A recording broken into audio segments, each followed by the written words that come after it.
Welcome to linear algebra. We're going to talk about section 6.4, least squares approximation.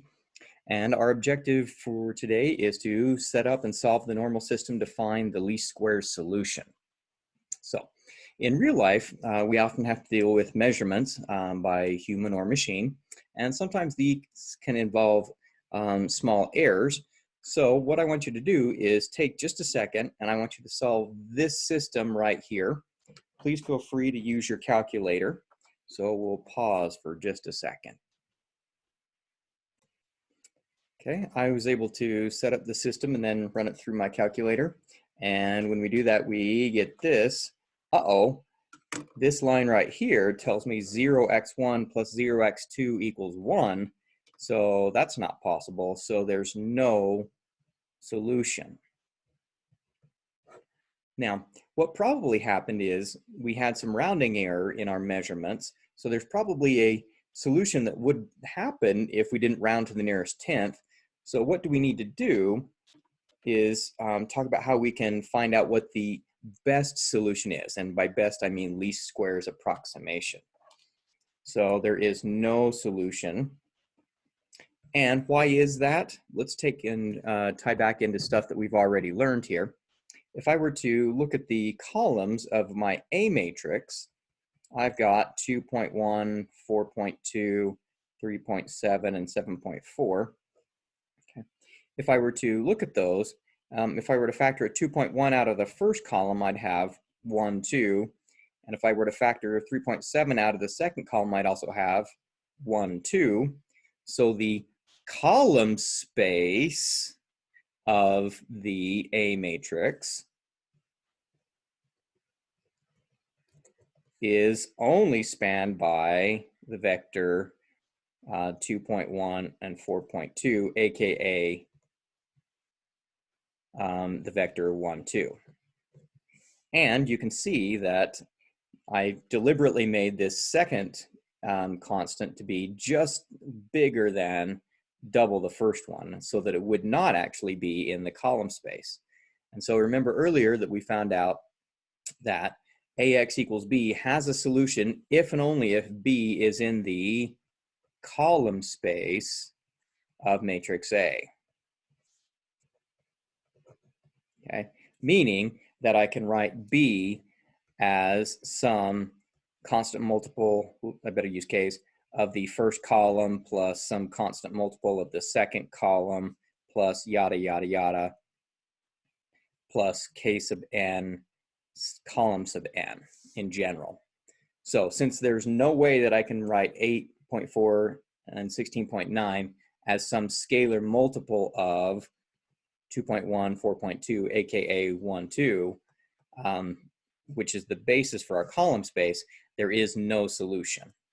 So what we end up having happen here is we have a situation where we have our column vectors, I'll call them V1 and V2, and using linear combinations of those guys, we can make a plane, okay? And we're trying to find how to make the B vector using a scalar multiple of the V1 plus a scalar multiple of the V2. Now, since we're going to use scalar multiples of V1 and V2, we're going to still be in this plane. So what we're after is this W vector that's going to be the closest to the B vector that we wanted to make, and the difference between the actual vector and what we can actually make is the E vector, error vector. Okay. And you'll notice that this W vector happens to be the orthogonal projection of the B vector onto the W space. Now, I notice that I use W vector and W space. They're both W's, but they're different things. This W is a vector, and this cap W is this space, this column space. Okay, so we're going to try to find out how to make this vector that is the closest to the desired vector B, and those constants that we'll find, K1 and K2. So this W vector is going to be, actually I'll just call it x1 times vector 1 plus x2 times vector 2. So we're trying to find the coefficients here that will make this W vector that's the closest.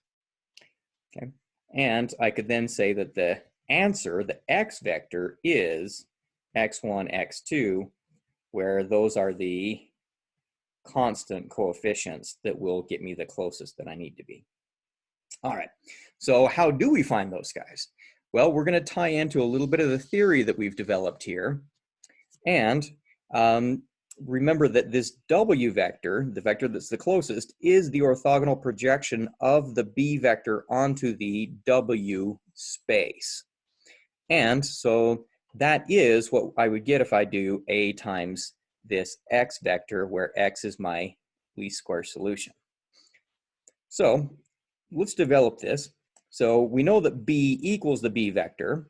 And if AX equals the projection of B onto the W space, then B minus this is going to be equal to B minus that. And that's what we're saying right here.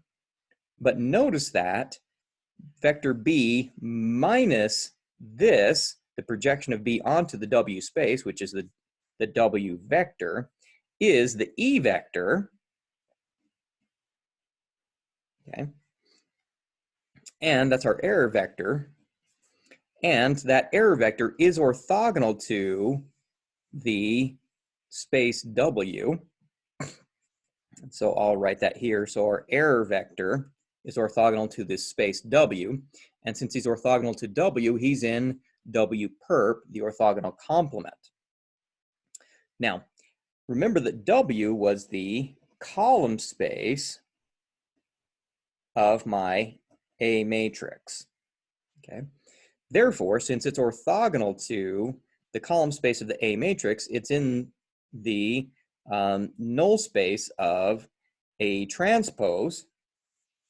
So this error vector is going to be in the null space of A transpose, meaning that A transpose times this will give me 0, because that's what null space means. It's the stuff that gets sent to the null gets sent to 0.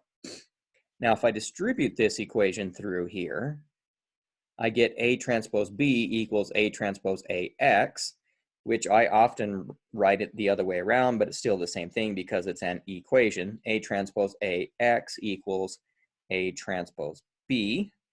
But this guy right here, he's the magic for today, the most important thing to learn for today, because he is the normal system for our original system.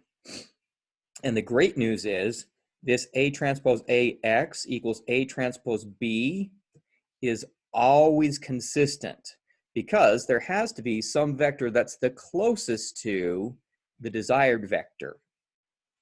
Okay.